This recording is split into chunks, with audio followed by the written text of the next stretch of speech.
In a battle for seeding within the SWAC, the hometown Panthers couldn't find a way to upend Jackson State, falling 59-53. Poor shooting was the Achilles heel for the Panthers all night long, as one of the best teams in the SWAC for field goal percentage shot just 35.2% from the floor and 20% from long distance. With one game left in the regular season, head coach Byron Smith said it's too early to count them out. It's not time to push the panic button. We're not going to do anything quickly, because when you do things quickly, there's a pretty good chance there's going to be some types of errors. So what we're going to do is we're just going to get ready to prepare for our next game. We'll let the chips fall where they may. If we qualify for the conference tournament, we'll be ready to go there. But, we're going to continue to relish in the accomplishments that we've had here in this program. A program that under Coach Smith has had only one losing conference record and won 3 straight SWAC regular season championships. That streak will unfortunately not be repeated this season. And despite the many struggles the Panthers have endured this season, the culture for this team remains very much intact. The system, the culture, nothing has changed. Everything is still the same. It's just the personnel. It's almost like a script. The only thing that's changed is the characters. We're doing the same things that we did 6 years ago when we took over this program. It's just taking our guys a little bit longer to be able to adapt to it. And that's the reason why you have to recruit accordingly to how you want to play. PV will have an opportunity to get back to that style of play when it takes on crosstown rival TSU in the last regular season game for the Panthers this Saturday, March 5th. The game begins at 7:30 and will be televised on ESPN. For Panther Sports Zone, I'm Josh Crawford. For the 88th annual PV Relays, the Prairie View A&M men and women's track teams dominated the field with some impressive times and marks in the 2-day competition. What's even more impressive is the hundreds of fans who gathered to spectate all of the colleges, high schools, and track clubs from around the country who showed up to participate in the relays. I'm really happy that the fans came out. Everything was pleasant, and that's what you want at a track meet. And it seemed like everybody enjoyed themselves. As the month of March and the first part of the outdoor track season comes to a close, Coach Williams is excited to see what her team will accomplish later on into the season. They're running times right now that they had never run before, and I haven't even gotten deep into my workouts to even get them faster. As long as I keep them healthy, I think I'm going to have several athletes at regionals and hopefully at NCs this year, because they're coming along really well. That list of potential regional qualifiers should include twins Jada and Jade Sabir, who rank as the conference's best sprinters in the 200 and 400 meter dash. The only thing closer than their time of birth is a bond they share on the track. It's the best training partner. We want to be honest about it, because we know our weaknesses. We know how to push each other. We know when not to go. We know when to go. I know when to test touch. I know when to test knee. So it's overall, it's a good thing. And in their first year at the PV Relays, the pair made sure to make the most out of it. I feel pretty good. I mean, it's hot, but it's pretty good. I felt good because I'm ready to put on a show next year for the 89 for sure. For Panther Sports Zone, I'm Worthington Moore. From all across the country, thousands of conference attendees arrive for the NABJ-NAHJ convention. But for some, monkeypox is causing second thoughts. It is very scary. I'm very nervous about getting it during the convention, to be honest. Former U.S. Surgeon General Dr. Jerome Adams says it's important to know how it spreads. Right now, we know that the majority of cases of monkeypox, over 95%, are being spread in men who have sex with men. NAHJ mentor Rafael Carranza believes in being proactive, and that's why he got the monkeypox vaccine. Well, I got the vaccine because I fall into one of the high-risk categories as determined by the public health authorities. Monkeypox symptoms are similar to coronavirus. Fatigue, tiredness, you can get headache, you can get a cough or a fever. But there's a difference. After you've had those symptoms for 2 to 3 days, many people will develop a rash. In this current outbreak, people are noticing a rash in their genital areas. His advice?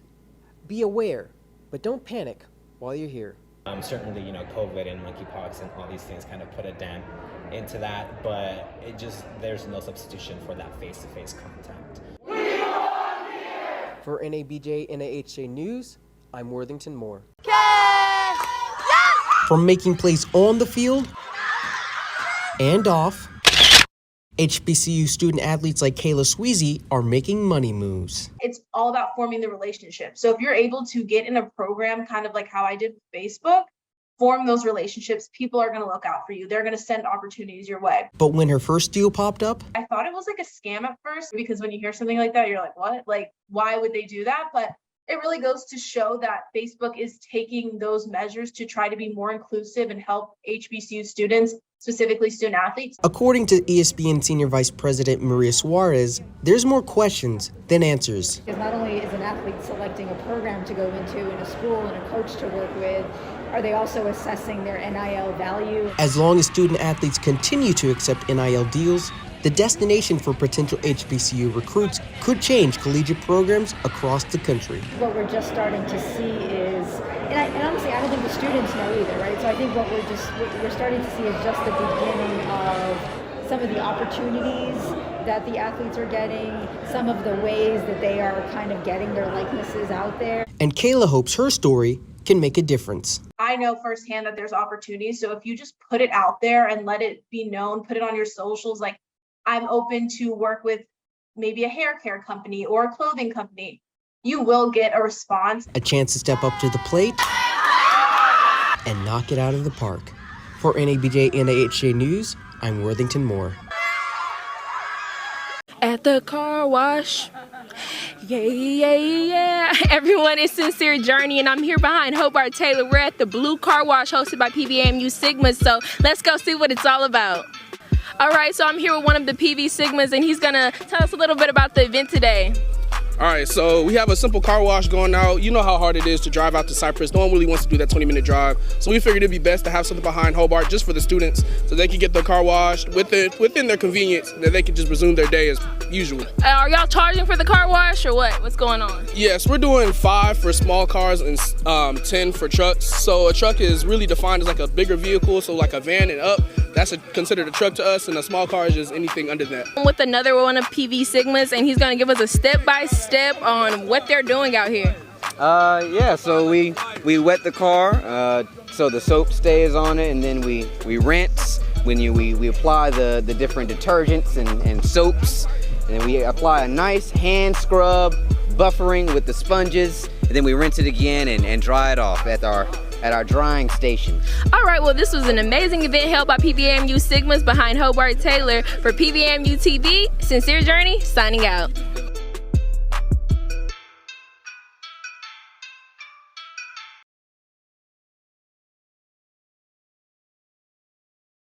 Hi, my name is Shanique Brown with PVAMU TV, and today we'll be going around campus asking how everyone's first week back at the Hill has been. So how do you like Prairie View, and how's your classes? I actually love Prairie View. I actually didn't think I would like it this much. Just a lot of walking to get to my classes, trying to figure out like what works best for me. First week was pretty cool. I missed Panther Camp, but other than that, it's pretty cool trying to get to know everybody, make some friends. It's so different from like high school and where I've been, and it's just a lot more to experience on campus. It's going really nice. This is actually my first week on the Hill, seeing as I'm an incoming freshman. And I think I've been finding my classes very nicely. You know, I haven't gotten lost yet. I'm hoping I won't in the future. Can you sing a verse from your favorite album? Oh, from my favorite album from Michael Jackson? There'll be no darkness. Can you sing a verse from your favorite album? All right. I'm not a man. I am something that you'll never understand. Don't need to worry. Don't need to cry. I'm your Messiah, baby, you're the reason why. Cause you, I would die for you, yeah.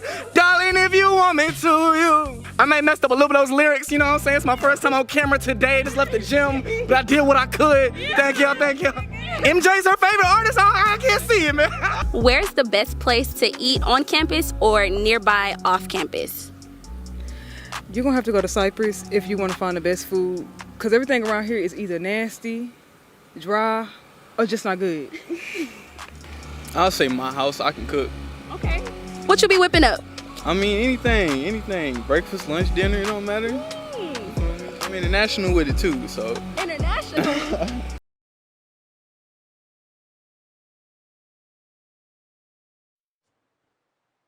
Hello, and welcome to the Panther Sports Zone. I'm Worthington Moore. And I'm Dorian Waller. This week, we start off with Prairie View A&M baseball. This week, the Prairie View men's baseball team heads up to Jackson, Mississippi for the Jackson State Tournament. Our own Caleb Carter has more on that story. Caleb? Thanks, Worthington. The baseball team had a rough go of it last weekend during the opening tournament that left some wrongs that needed to be made right. More with this video.